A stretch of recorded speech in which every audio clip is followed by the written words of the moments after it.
रक्षा मंत्रालय ने 79,000 करोड़ के बड़े सौदे को मंजूरी दी है। इसमें नाग मिसाइल, टारपीडो और तोप जैसे आधुनिक हथियार शामिल हैं। इस सौदे के तहत खरीदे गए मारक हथियार तीनों सेनाओं को मजबूती प्रदान करेंगे। इन आधुनिक हथियारों से दुश्मन देश थर-थर कांपेंगे। रक्षा मंत्री राजनाथ सिंह की अध्यक्षता में आयोजित डीएसी की बैठक में कई अहम रक्षा सौदों को मंजूरी दी गई है। केंद्र सरकार की ओर से मंजूर किया गया ये सौदा करीब 79,000 करोड़ रुपए का है। डीएसी की बैठक का मकसद भारतीय आर्मी को मजबूत करना है।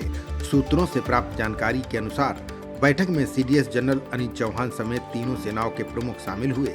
बता दें कि इसे डिफेंस प्रपोजल बोर्ड ने पहले ही मंजूरी दे दी थी। इसमें सेना के लिए रॉकेट लॉन्चर की खरीद का रास्ता साफ हो गया है। 79,000 करोड़ रुपए की डील 4 लैंडिंग प्लेटफॉर्म पर होगी। इस निर्णय से थल सेना, नौसेना और वायुसेना की युद्धक क्षमता में जबरदस्त इजाफा होगा। ये मंजूरी आत्मनिर्भर भारत के लक्ष्य की दिशा में भी एक अहम कदम माना जा रहा है।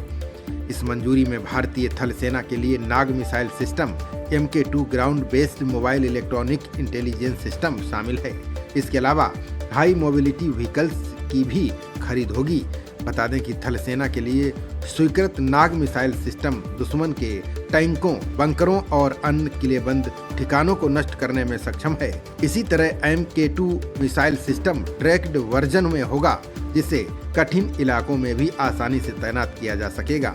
ग्राउंड बेस्ड मोबाइल सिस्टम सेना को दुश्मन की रेडियो तरंगों और इलेक्ट्रॉनिक उत्सर्जनों की 24 घंटे निगरानी की क्षमता देगा, जिससे खुफिया जानकारी जुटाने की गति और सटीकता के साथ बढ़ जाएगी। वहीं हाई मोबिलिटी व्हीकल्स से रसद आपूर्ति व्यवस्था को मजबूत किया जाएगा, जिससे सैनिकों तक भारी सामान और उपकरण कठिन भौगोलिक इलाकों में भी पहुंचाए जा सकेंगे। रक्षा जानकार इसे मेगा डील बता रहे हैं। उनके अनुसार लैंडिंग प्लेटफॉर्म डॉक्स से नौसेना को थल सेना और वायुसेना के साथ मिलकर उभयचर अभियानों को अंजाम देने में मदद मिलेगी। वहीं एडवांस्ड लाइट वेट टारपीडो दुश्मन देशों पर सीधा हमला करेगी।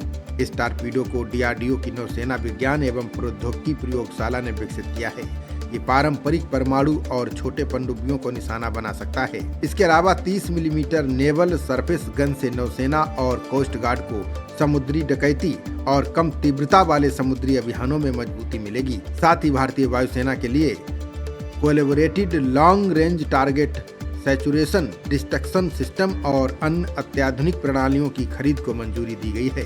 ये सिस्टम स्वचालित टेक ऑफ, लैंडिंग, नेविगेशन और लक्ष्य क्षेत्र में सटीक हमला करने की क्षमता रखता है। इससे वायुसेना की रणनीतिक हमलावर क्षमता और सटीकता में भारी बढ़ोतरी होगी। रक्षा मंत्रालय के मुताबिक इन सभी प्रस्तावों से भारत की रक्षा क्षमताएं न केवल आधुनिक होंगी, बल्कि स्वदेशी निर्माण को भी बढ़ावा मिलेगा। कई प्रणालियां देश में ही विकसित की जाएंगी, जिससे मेक इन इंडिया और आत्मनिर्भर भारत के उद्देश्यों को बल मिलेगा। रक्षा विशेषज्ञों का मानना है कि इन परियोजनाओं के लागू होने से भारत की तीनों सेनाएं एक नई ऊंचाई पर पहुंचेंगी। किसी भी आपात स्थिति से निपटने के लिए पूरी तरह तैयार होंगी। भारत की नौसैनिक शक्ति को मजबूती देने की दिशा में एक और बड़ा कदम उठाया गया है। खबरों का सिलसिला जारी रहेगा। देखते रहिए जनप्रवाद। नमस्कार।